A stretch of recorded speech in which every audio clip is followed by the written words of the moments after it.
സർക്കാർ കയറിയതിനു ശേഷം മന്ത്രി രമേശ് ചെന്നിത്തല കൊടുത്ത നല്ലൊരു തീരുമാനമാണ് operation Toofan the narco hunt. ഇന്ന് കേരളത്തിൽ എല്ലാ ഭാഗത്തും ലഹരി അവൈലബിൾ ആണ്.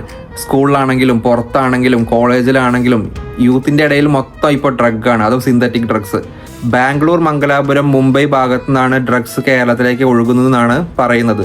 ഈ ഡ്രഗ്സ് മാഫിയയിൽ നിങ്ങളുടെ മാമനോ മച്ചാനോ നൻപനോ പെട്ടിട്ടുണ്ടെങ്കിൽ അവരോട് മാറി നിൽക്കാൻ പറയുക, അല്ലെങ്കിൽ അവരെ ഒറ്റിക്കൊടുക്കാൻ ശ്രമിക്കുക. ഇതാണ് നമുക്ക് ചെയ്യാനുള്ളത്. ഇത് ഉപയോഗിക്കാത്ത കുറെ ആൾക്കാർ ഇവിടെ ഉണ്ട്. അവർക്കും സ്വസ്ഥവും സമാധാനമായിട്ട് ജീവിക്കണം എന്നുണ്ടെങ്കിൽ മോനും ചെയ്തേ പറ്റൂ.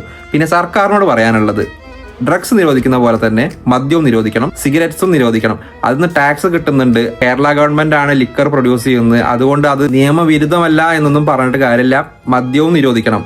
ഗുജറാത്തിലൊക്കെ മദ്യം നിരോധിച്ചിട്ടുണ്ടല്ലോ, എന്തുകൊണ്ട് കേരളത്തിൽ നിരോധിക്കാൻ പറ്റുന്നില്ല? ഖജനാവ് നിറയ്ക്കണം എന്നുണ്ടെങ്കിൽ പുതിയ വ്യവസായങ്ങളും പുതിയ സംരംഭങ്ങളും കേരളത്തിൽ തുടങ്ങാനുള്ള കാര്യങ്ങൾ ചെയ്യാണ് വേണ്ടത്, അല്ലാതെ മദ്യം വെച്ചിട്ട് അത് ഫില്ല് ചെയ്യല്ല വേണ്ടത്. കേരളത്തിൽ നടക്കുന്ന മരണങ്ങളുടെയും കുറ്റകൃത്യങ്ങളുടെയും കണക്കെടുത്തു കഴിഞ്ഞാൽ 90% മദ്യമാണ് കാരണം. ഈ ഡബിൾ സ്റ്റാൻഡ് എടുക്കുന്ന ഈ കാര്യം ഉണ്ടല്ലോ, ബാറിന്റെ എണ്ണം കൂട്ടുന്നു, ബിവറേജസിന്റെ എണ്ണം കൂട്ടുന്നു, ഔട്ട്ലെറ്റിന്റെ എണ്ണം കൂട്ടുന്നു, സൂപ്പർ മാർക്കറ്റിന്റെ എണ്ണം കൂട്ടുന്നു. പുരോഗമനം മാത്രമേ ഉള്ളൂ മദ്യത്തിന്റെ കാര്യത്തിൽ.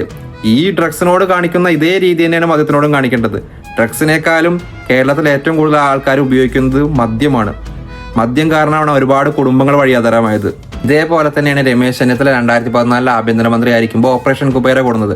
ആദ്യം ഒരു കൊല്ലം നല്ല മുന്നേറ്റമായിരുന്നു അത് വെച്ചിട്ടുള്ളത്. കുറെ ആൾക്കാരെ ആത്മഹത്യയെന്നും കുറെ ആൾക്കാരെ ജീവിതവും രക്ഷിക്കാൻ കുബേര വെച്ചിട്ട് നടന്നിട്ടുണ്ട്. ഹൈക്കോടതി വരെ അത് അംഗീകരിക്കുകയും ചെയ്തിട്ടുണ്ടായിരുന്നു. പക്ഷേ അതിനുശേഷം രാഷ്ട്രീയക്കാരുടെ ദല്ലാളുകൾക്കും വ്യവസായ പ്രമുഖർക്കും നിന്ന് ഊരിപ്പോരാനുള്ള സഹായങ്ങൾ ഈ സർക്കാർ ഉദ്യോഗസ്ഥർ തന്നെ ചെയ്തിരുന്നു. അതുകൊണ്ട് അത് പൊളിഞ്ഞുപോയി. അതേപോലെ ഇതും ആവാതിരിക്കട്ടെ എന്ന് ഞാൻ ആശംസിക്കുന്നു. All the best.